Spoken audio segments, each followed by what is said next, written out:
ஒரு பக்கம் பார்த்தா சில விஷயங்கள் பாசிட்டிவாக இருக்கும். ஒரு பொண்ணை எம்பவர் பண்ணுறதோ அந்த விஷயத்துலையும் இருக்குது. இன்னொரு பக்கம் அதை வந்து ஓவர் அட்வான்டேஜாக எடுத்தோ இல்லை அந்த ஃப்ரீடமை ஓவராக எடுத்தோ அவங்களே அவங்களோட லைஃப்பை ஏதோ ஒரு விதத்தில் ஸ்பாயில் பண்ணிக்கிற மாதிரி கொடுக்கப்பட்ட சுதந்திரத்தை நம்ம வந்து சரியான வகையில பயன்படுத்திக்கணும். கொடுக்கப்பட்ட சுதந்திரம் கேட்டு சொன்னா அதையுமே தவறுதலா புரிஞ்சுக்கிறாங்க. யார் எனக்கு கொடுத்தது அப்படிங்கிறாங்க.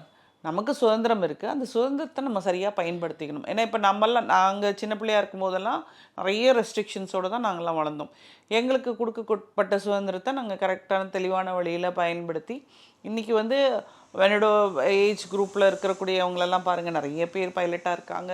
அதாவது விண்வெளிக்கு போயிருக்காங்க, கல்பனா சாவ்லா, இது மாதிரி எல்லாருமே வந்து நல்ல ஃப்ளரிஷ் ஆகி வந்திருக்காங்க. இதுக்கும் மேலே வந்து இன்னுமுமே நிறைய ஃப்ரீடம், இப்போ வந்து நிறைய ஃப்ரீடம் கொடுத்துருக்கு. அதை எப்படி பயன்படுத்தணும்னு தெரியலன்னு தான் நான் சொல்லுவேன். அதுதான் இன்றைக்கி நடந்துட்டு இருக்கக்கூடிய விஷயம்.